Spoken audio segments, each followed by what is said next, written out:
Bonjour, je suis un sale influenceur, vous allez le voir dans cette vidéo. Mais en fait non, je suis juste libraire, je reçois parfois des kits presse et des services presse en librairie qu'on se partage avec ma collègue. Et là j'ai reçu un truc mais juste énorme. J'ai vu ce film de chez Glénat Manga, je vous le montrerai après. Mais avant toute chose, je voulais vous parler de Omega 6. Alors rien à voir avec les Omega 3, rien à voir avec Omega 5 pour les shmuppers de la période Xbox 360, c'était un très bon shmup qui s'appelait Omega 5. Là c'est Omega 6, c'est dessiné et scénarisé par Takaya Imamura, qui n'est pas né de la dernière pluie. C'est un artiste, designer japonais, qui travaillait chez Nintendo, il a 56 ans. Il a réalisé son premier jeu sur lequel il a travaillé, c'est F-Zero. Alors là, je vais vous montrer, attention, une vieille boîte dégueulasse de F-Zero. C'est pas celle que j'avais à l'époque, je ne l'ai plus. J'ai plus la notice non plus, malheureusement, sinon j'aurais pu vous montrer quelques designs, mais il y en a quand même à l'arrière. C'est quand même le jeu, hein. Il n'y a aucune photo du jeu. C'est impressionnant. Mais moi, je l'avais acheté à l'époque, j'étais à fond dedans. Enfin, même encore maintenant, F-Zero, j'adore, j'adore, j'adore. Donc, Monsieur Imamura, qui a designé, qui a fait ce manga Omega 6, il a travaillé sur tous les F-Zero. Ouais, peut-être pas les Game Boy. Enfin bref, il a travaillé sur une paire des F-Zero, le F-Zero, F-Zero-X, F-Zero GX, et le AX aussi, du coup. Et donc, on reconnaît, en fait, son style était là. Dans la notice du jeu, il y avait une bande dessinée qui a un style un peu américain, d'ailleurs ça se voit, hein, ça fait un peu comics US. On reconnaît Captain Falcon, c'est donc lui qui a créé Captain Falcon. Il a travaillé aussi sur Fox, il a travaillé sur Fox McCloud, donc Star Fox, le personnage de Fox McCloud, et je pense que les vaisseaux aussi c'est lui. Il les a designés. Il a créé le personnage de Tingle dans Majora's Mask. Bref, c'est quelqu'un qui a quand même qui est resté 32 ans chez Nintendo. Il a quitté Nintendo en 2021, il s'est dit je vais devenir freelance. Je crois qu'il donne des cours en fait.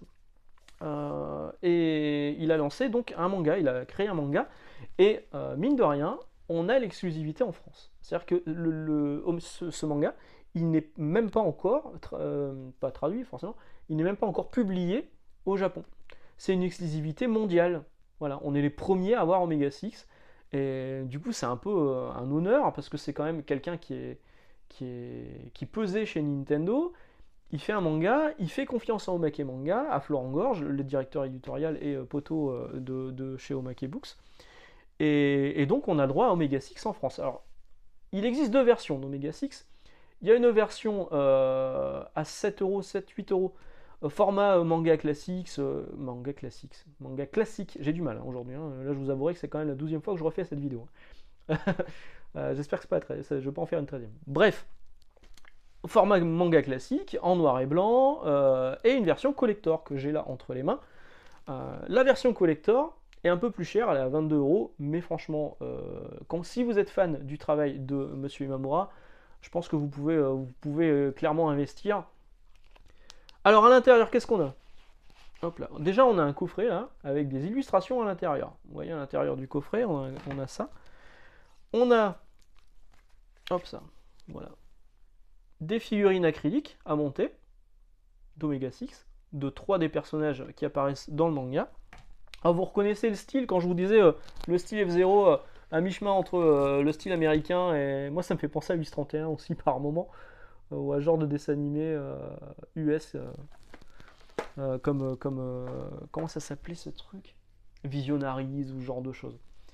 Il y a aussi une carte qui est dédicacée par Monsieur Imamura d'Omega 6. Et il y a le manga qui cette fois est un peu plus grand que l'édition standard et qui surtout est en couleur, totalement en couleur. Voilà. Alors, le style graphique, il est spécial, mais on reconnaît vraiment la patte. Enfin, vraiment, moi des fois j'ai eu l'impression de voir Captain Falcon, quoi. Même il y a un moment, il y a une espèce de vaisseau, il aurait pu être dans F-Zero ce vaisseau. Donc le style graphique il est un peu spécial, c'est pas du manga classique comme vous pouvez vous y attendre, c'est pas du shonen, c'est pas du Naruto, c'est pas du Dragon Ball, il y a cet homme mouche qui est plutôt rigolo, il y a ce robot là qui me fait un peu penser à Bender dans Futurama. Euh, donc le style, c'est pas un manga comme vous pouvez l'imaginer habituellement, c'est vraiment à mi-chemin entre le manga et le comics pour le coup, et l'histoire elle est kitsch et what the fuck, mais à tel point que c'en est bien en fait. Il y a plein de trucs mais vraiment what the fuck, hein. Tous les personnages que vous avez là, vous les voyez réapparaître.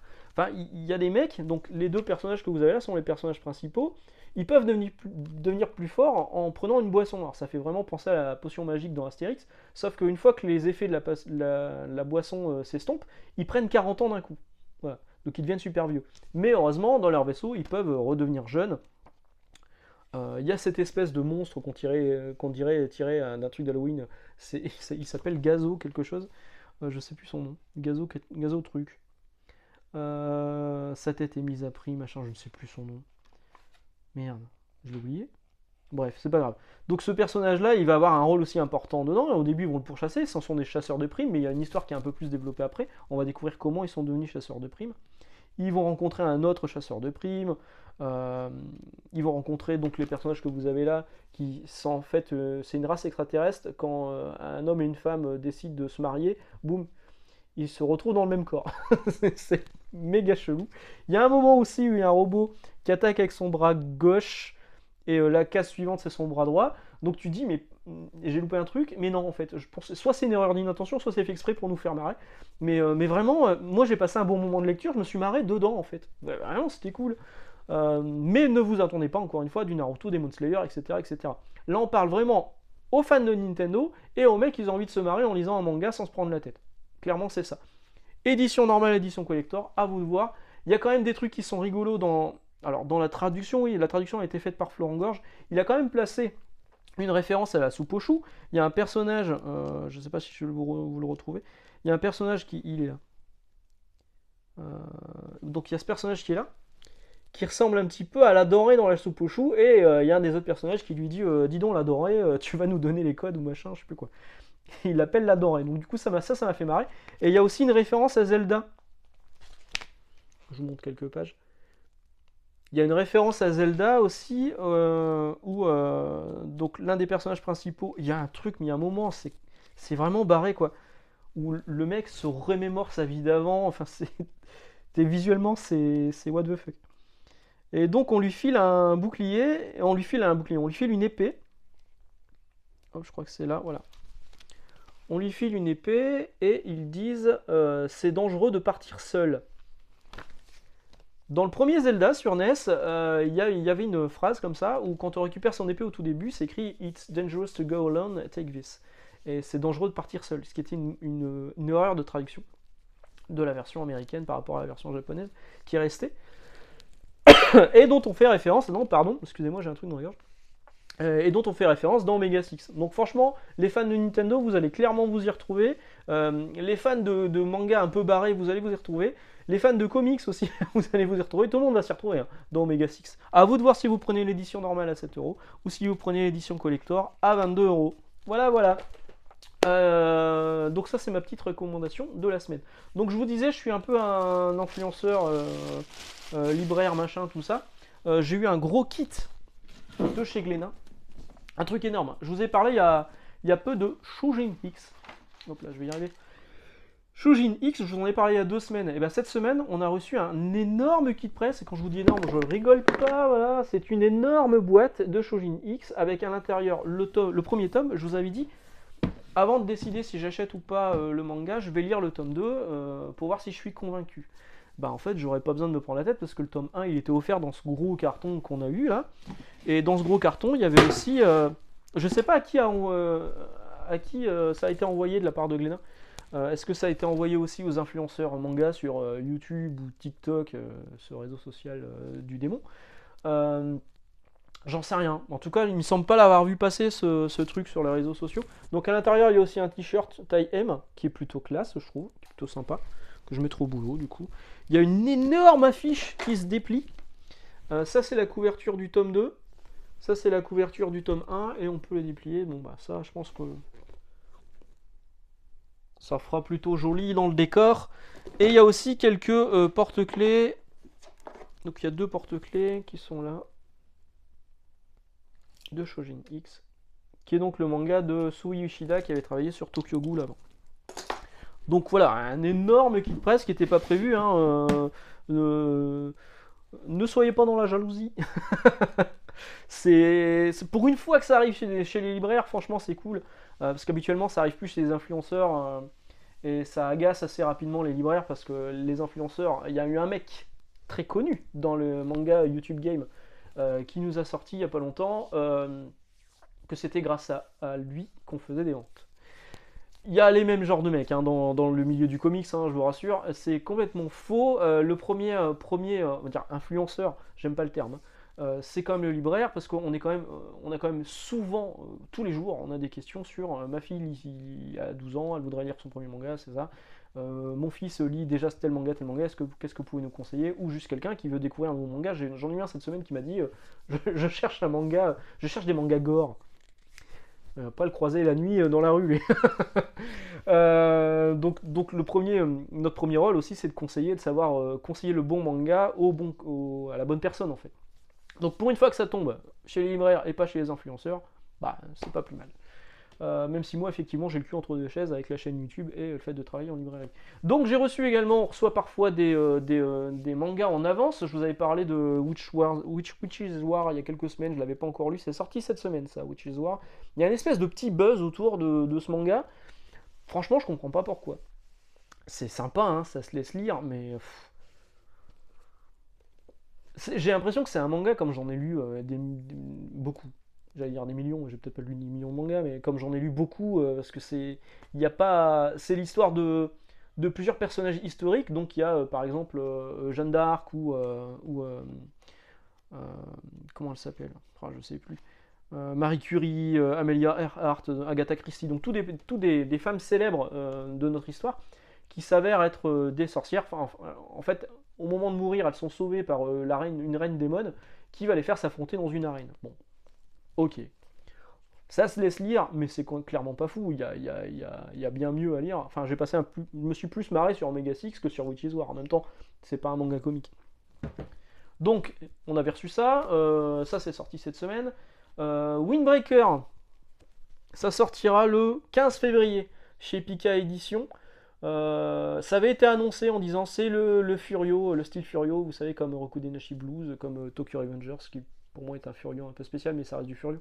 Bah pareil, c'est un Furio un peu spécial, c'est du Furio shonen. Hein. Clairement, il y a l'esprit d'amitié, de découverte, de la force des autres. Voilà, clairement, c'est ça. Je me suis dit, je vais le lire, je vais me faire chier en fait, parce que c'est un truc pareil que j'aurais sans doute déjà lu plein de fois, mais là, c'est vraiment bien réalisé pour le coup. Il y a des scènes qui sont vraiment hyper badass et hyper cool. Les scènes de combat, elles sont vraiment très bien mises en avant. Elles sont vraiment très bien. Il y a cette scène avec le retourné acrobatique là. Ouais. Ça, je trouve ça très cool aussi. Il y a un bon esprit dans le manga, franchement, c'est cool. Le problème, c'est que comme ça sort le 15 février, là j'ai fini le tome 1, j'ai envie de lire le tome 2. Et mais il sortira pas avant un long moment, c'est un peu dommage. Donc ça c'est cool, quand ça sortira, on en reparlera, parce que c'est une bonne surprise. Windbreaker. Ah, Windbreaker, le titre m'a fait marrer, parce que en anglais, to break a wind, ça veut dire larguer une caisse. Pourquoi? C'est le nom international du coup. Alors par contre là c'était une surprise mais moins bonne. Ça a été annoncé cette semaine. Donc au début je voulais pas en parler. Je me suis dit je vais le dire, j'en parlerai quand ce sera vraiment annoncé. Boum, ça a été annoncé là cette semaine. Également par les éditions Pika, mais Nobinobi surtout. Nobinobi ça appartient à Pika, mais Nobinobi c'est une enseigne à côté en fait.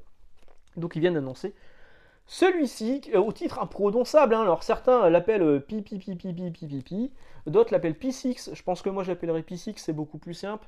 Ou alors il y a une explication à l'intérieur de tout ça, c'est Pianissimo, je crois, un truc du genre. C'est l'histoire de septuplés. Sur les septuplés, il y en a un qui est mauvais au piano, donc son père le laisse complètement tomber. Il va vivre avec sa mère. Des trucs what the fuck, quoi. Et sa mère décède, il se retrouve avec sa tante, on dirait la marâtre dans, euh, dans Cendrillon, qui s'occupe plus de son fils que de son neveu, vu que c'est son neveu. Il n'a pas le droit de toucher au piano, mais finalement il va quand même toucher au piano. Il y a des moments où il joue très bien, il y a des moments de grâce où il va rentrer dans une sorte de Star Academy. En ce moment c'est actuel. Euh, Alors déjà faire un manga de musique sans musique c'est bizarre. Bon, ça c'est déjà fait avec succès sur Beck ou ce genre de truc. Mais là, le trait, pour moi, je le trouve pas beau. Enfin, je trouve ça moche, moi. Et puis, j'ai pas trouvé ça intéressant en plus. Franchement, hein. C'est dans le Shonen Jump actuellement, j'étais plutôt déçu. Ça sort le 1er mars 2023 en France. Ouais, ben je pense pas que j'irai au-delà de ce premier tome en tout cas. Voilà, 1er mars 2023 chez Nobinobi. Sinon, les quelques lectures de sortie cette semaine, toujours 100 Bucket List Save Dead, qui parfois est rangé dans les librairies au tout début de l'alpha numérique, parce que c'est un chiffre. Donc parfois on met les trucs avec des chiffres. Pardon, je fais un rototo, je sais pas si vous l'avez entendu. Pile devant, au tout début. Ou alors c'est rangé à B, comme Bucket List Save Dead. Toujours un truc avec des zombies, avec un mec qui veut, avant de mourir... Oh bah dis donc, il y a du ecchi. Ah bah c'est bien vendu. C'est plutôt sympa, moi je passe un bon moment quand je lis, donc on est déjà au 7ème tome. Et Darling in the Franxx, alors là par contre au niveau ecchi, on va être servi. Je vais vous montrer juste une page au début, la page couleur de début. Je vais cacher celle où on voit des tétés, voilà, on voit les tétés. Voilà. Là, au niveau ecchi, vous êtes quand même bien servi, hein. C'est toujours ces histoires un peu de robots géants. C'est du Evangelion avec du cul. Voilà. C'est simple, c'est bien vendu, Evangelion qui est juste là. Voilà, sur ce, ben je vous laisse là. Encore une fois, si vous craquez pour Omega 6, bah dites-le moi, tiens. Je suis curieux de savoir si ça vous a plu. Maintenant, encore une fois, hein, ne l'achetez pas si vous êtes seulement lecteur de shonen. C'est vraiment un truc pour les fans de Nintendo et pour les mecs qui veulent passer un bon moment à se marrer devant un manga. Mais c'est cool. Dites-moi si vous allez craquer. Nous, on se retrouve la semaine prochaine pour le manga et demain pour le comics. Ciao, ciao.